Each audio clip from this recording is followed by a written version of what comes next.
हमें हर एक क्वेश्चन बताना चाहिए। क्यूब और क्यूब रूट का 16th नंबर क्वेश्चन है, सवाल सामने है। कोई क्यूब है कोई स्क्वायर है, सिंबल से पता चलता है। ये सवाल चिल्लाएगा नहीं, बताएगा नहीं, हमें देख करके समझना पड़ेगा किसका क्यूब रूट निकालना है, किसका स्क्वायर रूट निकालना है।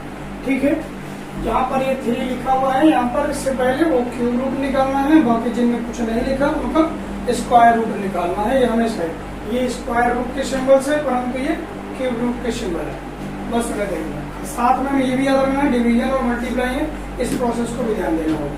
तो सबसे पहले 216 का क्यूब रूट निकालना है, क्या होगा 6 अगर में है तो बहुत अच्छा है 6, और ये क्या होगा डिवाइडेड बाई ये क्या होगा 10 अपॉन 9 मल्टीप्लाई ये क्या होगा 9। सबसे पहले डिवीजन करना है, उसको वहां कर दोगे उसकी की तरफ खत्म हो जाएगा। ये तो यहाँ खत्म है, ये 1 मल्टीप्लाई 9 अपॉन 10 हुआ है, ये मल्टीप्लाई 9 है।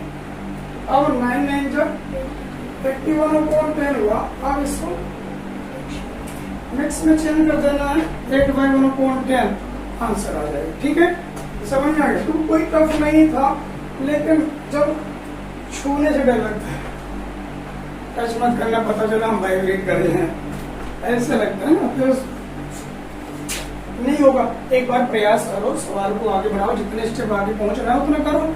नहीं हो पा रहा जहां से रुक रहे हो तो सॉल्यूशन से एक बार पूछोगे उसने क्या किया है, शायद वहां से बात समझ में आ जाए। नहीं समझ में आता तो हमारे लिए टिक आउट कर लो, ये वाला हमें पूछना है। ये है पढ़ने का तरीका, तुम लोग कुछ नहीं कर रहे। चलो नेक्स्ट क्वेश्चन,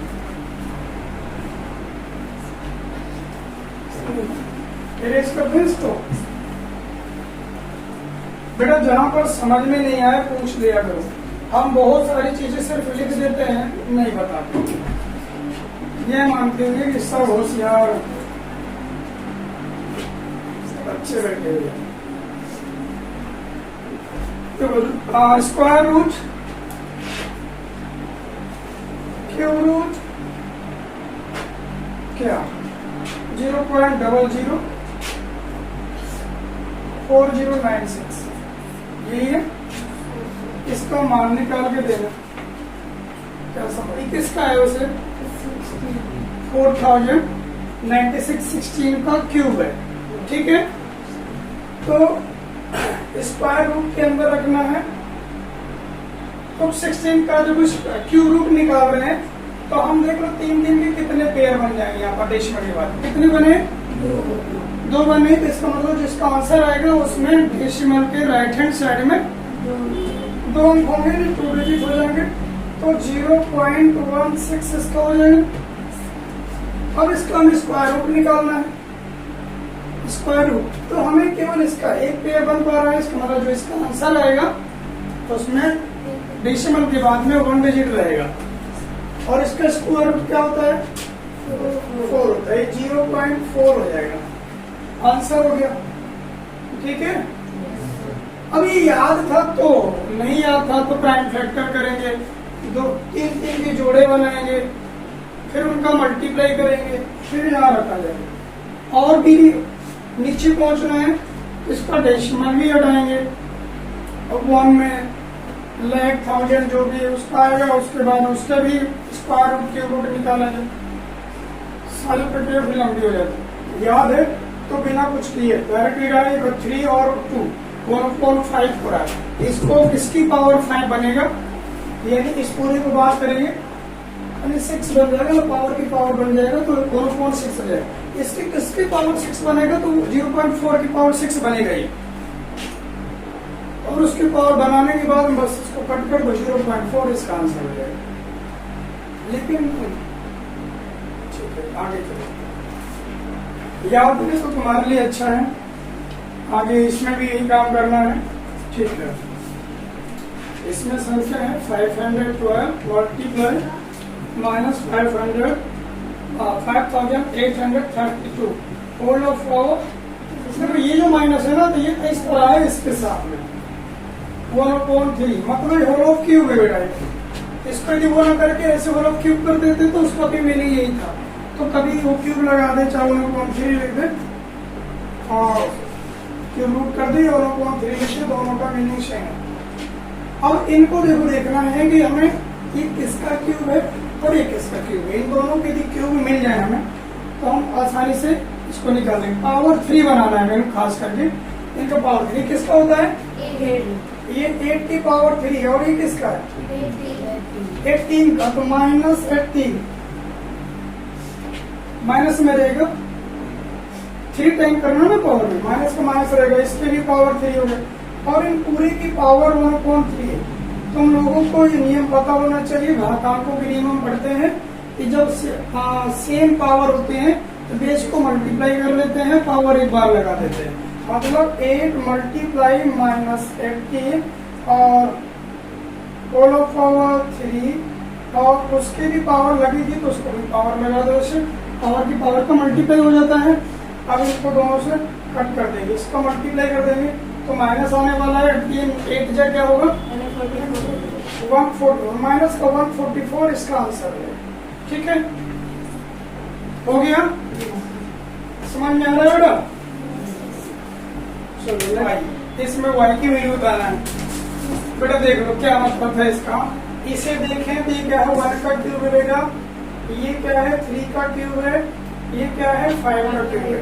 यहाँ पर सिर्फ पैटर्न को समझो बेटा। यहाँ से 1 से स्टार्ट किया, समझो कि इसने विषम संख्याओं का क्यूब क्रम से लिया है। पहली विषम संख्या का क्यूब, दूसरी विषम संख्या का, तीसरी विषम संख्या यानी ऑड नंबर्स का क्यूब। तो इसके बाद में जो विषम संख्या होती है क्या होती है? 5 के बाद में 7। तो 7 का जो क्यूब आएगा, 7 का क्यूब क्या होता है? 343। ये इसका आंसर हो जाएगा। मतलब इसका y इक्वल आ गया 343। ये करना था, ये पैटर्न का था सवाल, तो बस एक बार पैटर्न समझ लेना था, हो गया। चलो 20 नंबर। वह छोटी छोटी संख्या कौन सी है जिससे 392 को गुणा करने पर गुणनफल के रूप में पूर्ण घन प्राप्त होती है? अब 392 को गुणा करने पर 392 को से गुणा कर देते हैं तो जो गुणनफल प्राप्त होगा पूर्ण घन होगा। इसका मीनिंग ये जो 392 है उसके प्राइम फैक्टर करेंगे और 3 के पेयर बनाना है। 3 के पेयर बनाने पर कोई ऐसा होगा पेयर जो कंप्लीट नहीं बनेगा, या उसमें एक संख्या कम होगी, 2 संख्या कम होगी। तो जो फैक्टर एक फैक्टर 2 फैक्टर कम है तो उन दोनों को मल्टीप्लाई करना है तो वही आंसर हो जाएगा। यदि 1 से अधिक है तो बोल देंगे इन दोनों का जितना जरूरत पड़ेगी पेयर बनाने के लिए। जैसे देख लो तुम लोग 392 के फैक्टर्स करना है।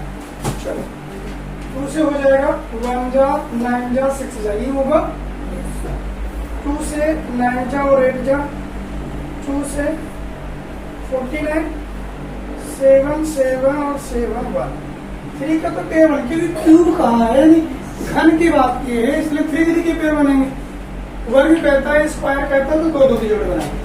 अब देखो 7 का जोड़ा बनाने के लिए एक तो 7 चाहिए हमें, एक और चाहिए, तभी 3 के जोड़े बनेंगे। तो यही इसका आंसर बनेगा, ये इसका आंसर हो जाएगा। यानी 7 का मल्टीप्लाई यदि इसमें कर दिया जाएगा तो परफेक्ट क्यूब हो जाएगा, यानी पूर्ण घन बन जाएगा। ठीक है, तो ये ऐसे ही कई बार भाग करने की बात कर लेता है। इस दी हुई संख्या, इसके पहले सवाल किया है कि इस दी हुई संख्या से किससे डिवाइड कर दे जिससे ये प्राप्त संख्या पूर्ण घन बन जाए। तो हम उसमें भी करते हैं, जिसका जोड़ा नहीं बनता हम सबका भाग ही कर देते हैं।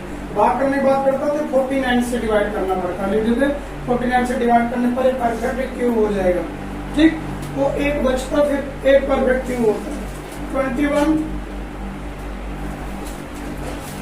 क्यूब रूट 27/64 बताना पड़ेगा चेतन। चलो क्यूब रूट क्या 27/64 देख लो बेटा, ये किसका क्यूब है? 27 3 का। 64 किसका क्यूब है? मेरा आंसर हो गया। इसीलिए पूछा था, ऐसा कुछ नहीं है। हमें पता है बच्चे बहुत प्रयास करते हैं घर में, इसीलिए पूछना पड़ता है कि हो पाए या नहीं हो पाए। 20 सेकेंड में देखो वह छोटी छोटी संख्या जिससे यदि 675 से गुणा कर दिया जाए तो गुणनफल पूर्ण घन हो जाए। ये भी इसकी तरह ही पूछ लिया, 20 की तरह क्वेश्चन पूछ लिया गया। ठीक है, लेकिन इनमें गुणा की पूछ रहा है ना, तो इसमें वही सेम क्वेश्चन बना दिया। तो 675 में कह रहा है किसका गुणा कर दें? 5 4 5.1 5.1 हो जाएगा, तो वैसे भी नहीं करेंगे। अब ये 2 बचे बेचारे 4 और 5, इन दोनों से पूछ लेंगे। तो मोस्टली 5 है, यहाँ पर संभवतः 5 ही आएगा। तो देखो इसमें प्राइम फैक्टर दिया, पूर्ण घर बनाना है ना, वही बनाना है, पूर्ण घर बनाना है। ये 5 से होगा, 3 से तो होने वाला नहीं है, हो जाएगा 3 से हो जाएगा। पता है क्यों? कल बेसिक क्लास में था क्या ये नीचे वाले में बैठता है, कल वहां नहीं रहा होगा। चलो तो 3 से हो रहा है, 3 2 जा 2 जा और 5 जा, फिर 3 से हो जाएगा 7 और 5, 3 से फिर हो जाएगा 3 से 25, 5 से हो जाएगा और 5 से हो जाएगा। अब बेचारा 5 रह गया, 5 का पेयर नहीं बन पा रहा। क्या चाहिए अभी? यदि 5 का मल्टीप्लाई कर देंगे एक तो परफेक्ट क्यों हो जाएगा, अर्थात इसका फिर आंसर क्या होगा, ये वाला 5। ठीक है, ये भी आ जाएगा। कोई देखिए बोले यहाँ पर 5 से क्यों दिया है, कि या नहीं बता रहे हैं। ठीक है, तो ये हो जाएगा, इसका आंसर क्या होगा 5। ठीक है, 23rd में 23rd में दिया वह न्यूनतम संख्या जिससे 1800 को गुणा करने पर एक पूर्ण घन संख्या प्राप्त हो के अंकों का योग। ये अच्छा क्वेश्चन दिया है, थोड़ा सा सीधे सीधे बच्चों को घुमा दिया है। फिलहाल 1800 है, 1800 में कह रहा है को गुणा करने पर, हम उस छोटी छोटी संख्या को इससे गुणा करने पर पूर्ण घन जो संख्या प्राप्त होनी है, तो जिसका गुणा करना है उसके अंकों का योग पूछा है। ठीक है, अब इसको पहले प्राइम फैक्टर करेंगे। प्राइम फैक्टर करने पर देखो किससे होगा, सबसे 2 से हो जाएगा, 2 9 जा 2 से हो जाएगा, 2 4 जा 2 से हो जाएगा, 2 जा 5 जा। फिर ये वाला तो यहाँ की है, ये यहाँ से चाहो तो यही वाला कॉपी करके रख सकते हैं। तो ठीक है, हम ना करें, बता देंगे यहाँ पर दे रखा है। तो वही है, मतलब 3 2 टाइम 5 2 टाइम आएगा। अब ये तो कंप्लीट पेयर बन जाएगा। यहाँ पर ना तो 3 का फिर पेयर बन पा रहा है, इस वाले को नहीं रखेंगे, इससे कोई मतलब नहीं है।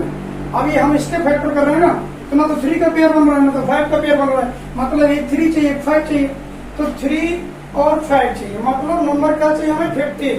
15 के अंक कौन कौन से हैं, 1 और 5।